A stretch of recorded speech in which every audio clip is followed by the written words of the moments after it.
I had a lot, Lamiki, you must know. I was 40 when Batya was born.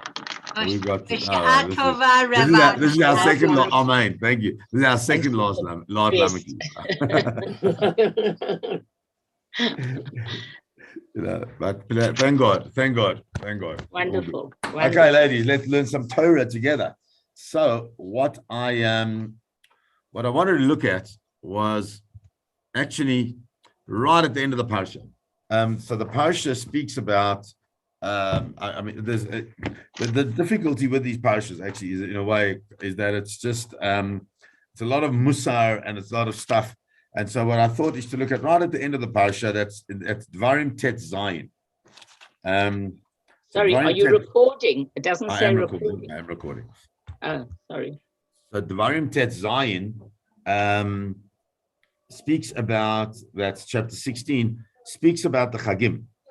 And it speaks about just what you're supposed to do. So I wanted you to run through that part pretty quickly, and then get to really what I want to look at. Because it says Shemar et Chodesh Ha'aviv. So first it speaks about keeping Pesach, and you must make a Pesach, and then it goes all the different halachas of matzah and chometz and things you have to be careful about, and what you have to do with the korban Pesach, and then it says Sheva Shavuot Tisporlach, that you count the 7 weeks until what? Until comes the next thing, which is Shavuos. And in this thing of Shavuos, it says V'samachta lifnei Adonai Elohecha, that you must rejoice in front of Hashem, Ata v'incha v'itcha v'avdecha v'amasecha, you and your children, V'alevi asher b'sharecha v'ager ha'yosom v'amano asher b'kirbecha, you, your children, all the people that are engaged in your family space, in the place which HaKadosh Baruch Hu chooses, the Shakein Shemo Sham, the place that Hashem chooses to vest His name there. You must remember that you were a slave in Mitzrayim. Okay. Then it speaks about Chag HaSukkot. Chag HaSukkot taseh lacha shivat yamim. You must keep 7 days of Sukkot, and it goes through all the things. V'samachta b'chagecha. We all know that Sukkot is the space of v'samachta b'chagecha. There's rejoicing that we have to do on our Chag. Ata uvincha v'itecha, you and your children, and the same thing. All these Chagim are very much family and kind of like home space oriented, where all these things, people must come together. Shivat yamim tachog l'Adonai Elohecha, for 7 days. Where? In the place that Hashem chose. Why? Because Hashem has given you a bracha, and you must be samech. Then it says, and this is really the conclusion, for 3 times in the year, every single male has to appear, must appear before Hashem Elokecha, where? In this place that Hashem chose. On the 3 Shalosh Regalim, but you mustn't appear before HaKadosh Baruch Hu reikam, empty-handed.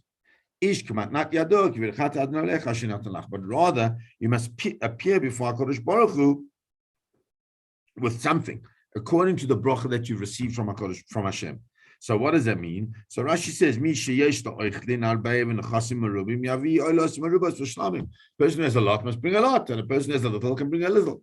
But the whole purpose of the bringing of these things is to somehow recognize HaKadosh Baruch Hu b'makom asher yivchar, in the place that He has chosen. And what I wanted to try and look at and try and understand just a little bit is this whole idea of appearing before HaKadosh Baruch Hu. Like what is this business about appearing before Hashem? Just why does it have to specify that we must appear and we have to bring stuff with us? But what's this appearance? Why is the appearance such an important factor in all of this? So if we go into a Gemara, there's a Gemara in Yoma, which is the Gemara that deals with Yom Kippur mainly. The Gemara says the following: Amar Rabbi Katina. Rabbi Katina said the following: when Bnei Israel went to the Aliyah L'Rega, when they would go up to the Beis HaMikdash on the 3 pilgrimage festivals, on the Shalosh Regalim, Pesach, Shavuos, and Sukkot, Megalalin alahem et haparochet. What would happen is that the Kohanim were megalalin et haparochet. They'd roll open the parochet. Why would they roll open the parochet? They'd roll open the parochet in order for them to see what was going on inside the Kodesh Kedoshim. So megalalin lahem et haparochet. They'd open up this parochet, umarin lahen, and they would show them. Can you see that word marin? It's mar'eh, ra'eh. It's the same wording. They would show them et hakruvim. Shayu ma'orin zeh bazeh. They would show them the kruvim that were ma'orin zeh bazeh, which means they were hugging each other. That's how we normally translate it. The way Rashi says is that lashon dibuk, that they were closely hugging, completely like almost inseparably hugging with each other. As Rashi explains, meduvakim zeh bazeh va'ochazim machabkin zeh et zeh kazachar v'hachovek es anakeva. How would they? They were hugging like a male would hug a female. Now it's interesting. Va'omrim lahem, and then the Kohanim would say to them, Ra'u chibatchem livnei hamakom. Look at how much Hashem loves you. Kechibat zachar unakeva, like the love of a male to a female. So it's interesting that, and we have to point out, is that why does it use this strange language? So that on the day that they come before HaKadosh Baruch Hu, which is on these 3 pilgrimage festivals, can you imagine the thing, the everybody standing there, and the Kohanim open up the Kodesh Kedoshim, and they reveal the Aron Kodesh, and on top of the Aron Kodesh are these Kruvim, and the Kruvim are hugging one another. And it's a beautiful moment. And the Kohanim say, look how much you are beloved, like the love of what? Of a man and a woman, a male and a female. So it's quite a strange way in which to present this, that it's the way a male and a female. Surely it should just say like the way a husband and a wife love each other. Why does it specifically use zachar and akeva? Number one. And then the other question is, why does it re'u chibatchem? Chibatchem, chiba, the word chiba is not so much love, but more connection, like a deep connection. Why doesn't it say love? We'll try and get those answers over the course of the. But the main thing I want to look at is this usage of the words and why it's so important in the way that they saw each other. So let's have a look. So there's the Tiferet Shimshon of Shimshon Pinchas. I don't know if anybody met him when he came here. He came here a couple of times, as well known here. So he quotes this Gemara, and he says that we need to understand bi'ur ha'inyan. The way we can understand this is shekol ava hi totza'ah me'akaras ha'ma'aleh or achros ha'acher. He says that when we see, what is it that makes us connect to other people?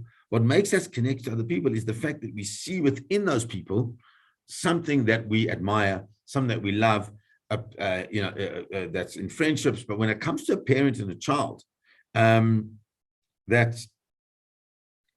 the draw for a parent to a child, the fact they are able to see their child.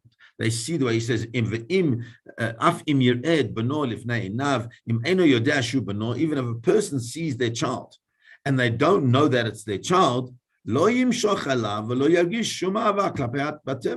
you don't just love something, there's got to be something that draws you in. So even if you see your child and you're not sure who it is, because they've gone away for their gap year and they've come back with long hair, and you don't know, they didn't look like that before, you don't recognize them, you don't have that feel of the minute you recognize them, immediately you have that love. He says, however, and that's with any type of connection with different people, except for one type of connection, and this is fascinating.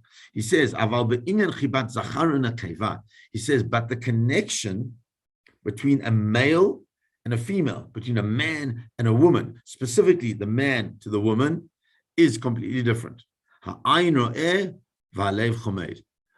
eye sees and the heart desires. You just have to, it's an interesting thing, that there's a certain attraction, a physical attraction that a man has towards a woman, just sees and he attracted it. And that's why when the Gemara describes the relationship between the Kruvim, it doesn't describe them as a husband and wife, but rather describes it as a man to a woman. Because why? That's an immediate attraction of some sort. It may not be a very strong attraction, and it may be a very superficial attraction, but there's an attraction of some sort. Because between a man and a woman, there's this additional chain, there's additional relationship, because they're a man and a husband and a wife. But between a man and a woman, there's always this type of draw of some sort. Natalie used to have these friends. There was a whole group of people. They were her friends, and the day we got, and I always used to tell her that they're not really platonic relationships. That the reason that boys, young men, are friendly with young women. And she said, no, we all platonic friends. And then the day we got engaged, those relationships all fell apart. So it was, I felt a bit vindicated, but okay, that's not my own stuff. Okay, when a Jew comes, says Rav Shimshon Pincus, when a Jew comes into the Beis Hamikdash, laharot im panav lifnei Hashem, to show himself before HaKadosh Baruch Hu, then what? Harei libo moshech bekirbo biyod'o kotzer ma'asav klapei ba'or. He says he's terrified. You're coming before the Ribono Shel Olam. You're coming before Hashem on the special day where everybody is there. And we think to ourselves, hold on a second. And this is not Rosh Hashanah Yom Kippur. This is Pesach, Shiur, Sukkot, but you're coming before the Ribono Shel Olam in the Beis Hamikdash, the holiest place that can possibly be. And you stand before Hashem and you think, hold on, I know my personal lackings. I know my personal lackings. We all know our personal lackings, right? We don't always reveal them and we don't always speak about them, but we know them. And for sure, Hakol Galui v'Yadoi Lefanav, HaKadosh Baruch Hu knows them as well. And if that's the case, I'm standing before HaKadosh Baruch Hu to bring my special korban. Remember, it says you got to bring that which you can bring. You got to bring that which you can afford. You got to bring that which you're able to bring, but you can't come empty-handed. But I come empty-handed, at least in my maisim, at least in my my actions that I've done, because I'm always lacking.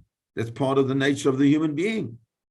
So what happens then? So says the Gemara, at that point in time where everybody's waiting, they want to engage with the presence of HaKadosh Baruch Hu. What do the Kohanim do? Al kain goylelim lahem haparoiches.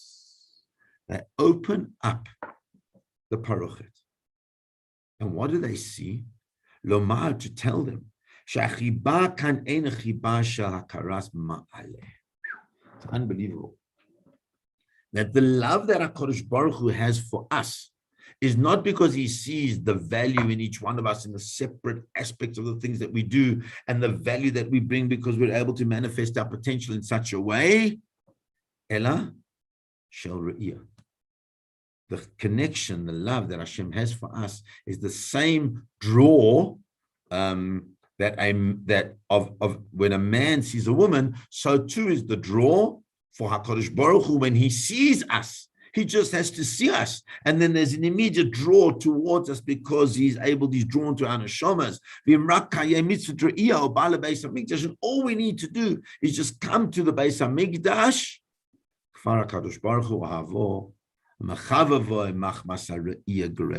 Hashem loves us and Hashem wants to connect with us just simply because he saw us. As it says, we all have to be seen there. That the whole point is that we make our presence felt, that we're there, that we show ourselves before the Ribono Shel Olam. And what a beautiful idea this is, because what it's saying to us is that sometimes we're so afraid that we may in our lives have gone through a process where we did not do what we felt was the right thing to do. We fall short of the expectations that not only that Hashem has of us, but perhaps that we have of ourselves. We know that we should have done X, Y, and Z, and we know that we didn't. And if that's the case, so then we feel that perhaps I'm unable to come closer to HaKadosh Baruch Hu. We feel that perhaps I'm unable to find that space in my relationship with Hashem where I can really connect with Him. Because at the end of the day, I didn't do what I should have done. At the end of the day, I'm lacking. Comes along the Gemara and says it's at that exact point, because the place when you feel that is not when you're out in the fields, and not when you're out watching a movie, and not when you're out, I don't know, just walking, having coffee with a friend. The place that we feel our shortcomings is where we stand before HaKadosh Baruch Hu. So says the Gemara, at that point in time, they open up the curtains. And when they open up the curtains, they see the kruvim hugging each other like a male and a female, which is an empty, in a way, relationship. It's empty because there's something drawing each other beyond the recognition of the actual person themselves. But what the Torah is telling us is that that's part of what Hashem wants from us, is just to be present. And therefore says Rav Shimshon Pinkas, he said, don't think it's only at the time of the Beis HaMikdash that our appearance is the thing that shows the love that Hashem loves us so much. He says, well, what do we do with it today? Because there's no Beis HaMikdash. They're not opening the curtains, right? And especially today, when we can't even find ourselves in the Mikdash Ma'at, in the Shul. The Torah says, Ashrei Yoshvei Veitecha. What does it mean? Ashrei Yoshvei Veitecha. We say it 3 times a day. We say it in Shachris twice, and we say before we daven mincha 3 times a day. And what does it mean? It means happy are those that sit in his house, in your house, right? Hashem's house, meaning sit in the shul. That's generally how we understand it. Ashrei Yoshvei Veitecha. But what does it mean, Ashrei Yoshvei Veitecha? Happy, connected, enjoying. Those who are simply sitting. Says Rav Shimshon Pinkas, Gam b'li Torah v'tefillah. Even if you're not davening, and even if you're not learning, and even if you're not doing anything of the kind of liturgical space, and rak mar'eh adam et atzmo lifnei Hashem yitbarach b'beit hakneset b'beit hamidrash. If a person just appears before Hashem in the shuls, in the Batei Medrash, al yedei kach ma'amid hu ha'ava gedola elav me'haboyer yitbarach. If a person just simply appears before Hashem, Hashem has this unbelievable love and ahava for them. Because in our lives, we think it's all about doing. In our lives, we think it's all about got to learn more, and we've got to daven more, and be busy, and be busy, and be busy. And I was at a Shiva house last week, and it was quite something, because some people are so incredible that they tefillah, they're davening for other people all the time. They're saying Tehillim all the time for other people. And so one of the Avelim said to me that she's concerned because she's in Avelis and she can't really get her head around saying all the Tehillim, and she's very upset about it. Because that davening is in the merit of the person who passed away, who wasn't well for a while, and so she took on to say Tehillim for them, and now she can't say Tehillim. So what's happening? Is she losing the merit of those Tehillim? And I thought about this Rav Shimshon Pinkas, because Rav Shimshon Pinkas is saying, hold on a second. Sometimes you don't actually have to say the tefillah. You don't have to learn the Torah. Sometimes, in order for us to feel HaKadosh Baruch Hu's presence in our lives, it's just Yoshvei Veitecha. We just have to sit. And we just have to sometimes allow that presence to be felt. Allow us in our minds to open up the Aron Kodesh of the Beis HaMikdash.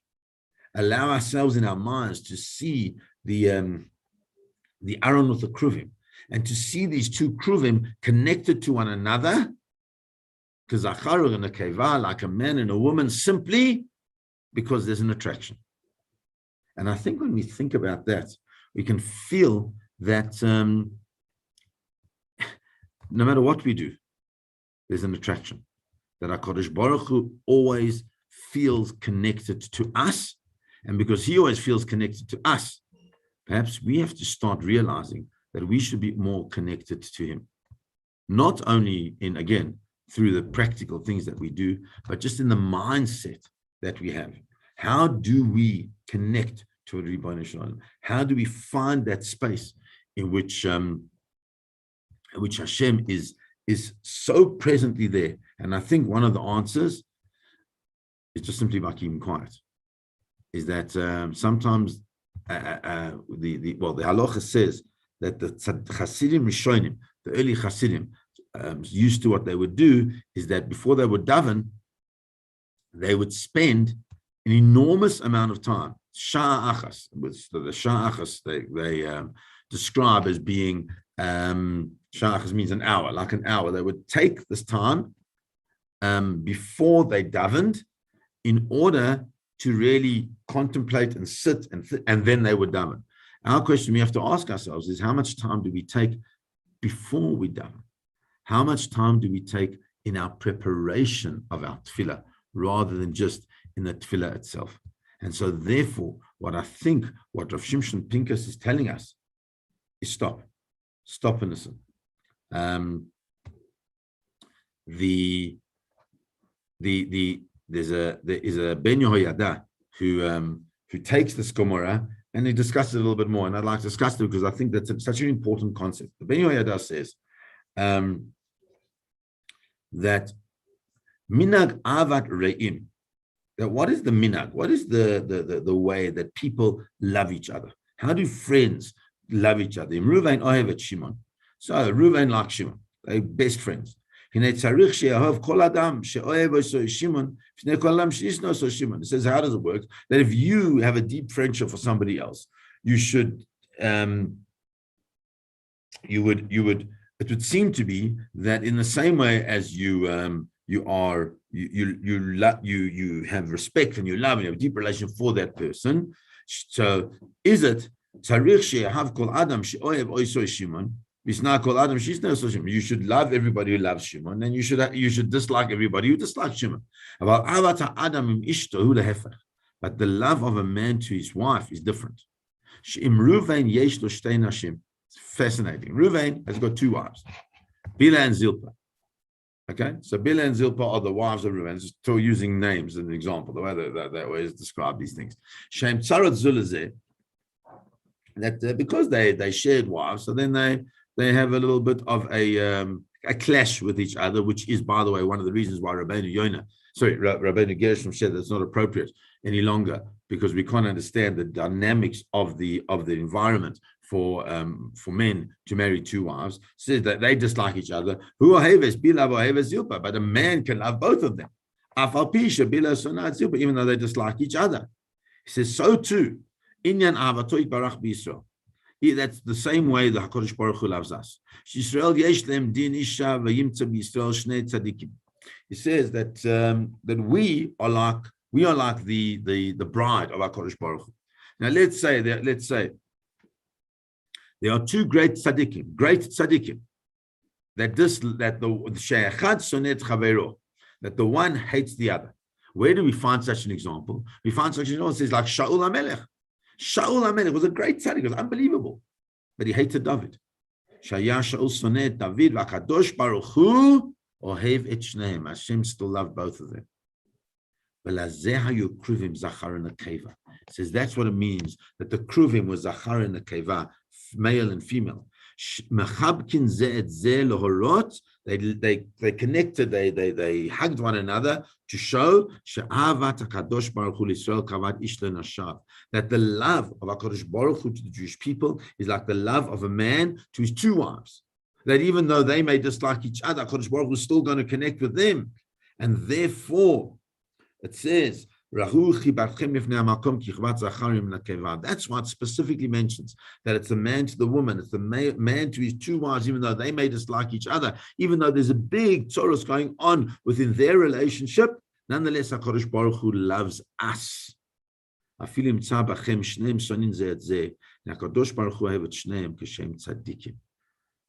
it's an incredible thing for us to remember that we've just been through this difficult time of the 3 weeks, and the 3 weeks is this time where we need to try and connect with each other in that way. Nonetheless, HaKadosh Baruch Hu still loves us. Because if he didn't love us, he wouldn't feel his presence in our space all the time. Like we have to go to him. He comes to us. We're in Galus. He's with us in Galus. It says that you should see the chiba, but not the love. Chiba is a different type. It's a relationship more than a love. He says here, we understand that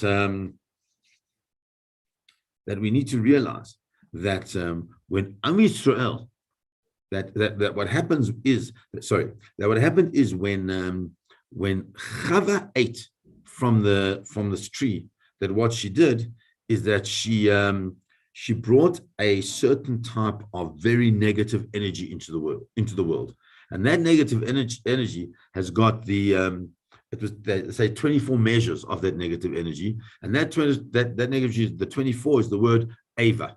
As it says, "Va'eva ashit beincha uveina isha." It says that when Hashem curses the nachash, that he's going to put a certain level of ava. Ava is like fear or horror between the snake and between the man. When we come together as one, says the Ben Yehoyada, what we do is that we destroy the negative energy, which is Ava. When you add one more to the word Ava, because we're now Am Yisrael have come together, and we now make it number two, that's 25. Then he says that the Ava turns to the word Chiba, which is love for one another. How do we get this? Through the Achdut. In other words, what HaKadosh Baruch Hu is saying to us, yes, there is this relationship between the Kruvim, which reflects his relationship with us. But the ideal relationship that we should be having is in a relationship of chibah, of closeness, which comes from what? From one thing only, and that is from our Achdus with one another. And so therefore, when we come into the space of the Beit HaMikdash, we have to reveal ourselves to HaKadosh Baruch Hu. And in revealing ourselves to HaKadosh Baruch Hu, Hashem reveals the secret of what we should be to us. And the secret of what we should be to us is not this disparate group, because we have certain levels of dislike for one another, but rather a group of people that have different ideas, that have different, perhaps even different underlying values, that have different ways in which we manifest those values. However, what we need to see is the Achdut, like a Zachar and a Keva coming together, and it's in that way we will be able to say, as it says, that Ish K'manat Yado K'virchat Adonai Elohecha Asher Natan Lach. That's when we're able to see the true bracha of the Ribono Shel Olam is in that process of the Achdut. So we see Hashem, he reveals himself to us, he reveals the secrets of what it is to come together, and in doing that, we are able to see his revealed brachas. I hope that that's given us a little bit of insight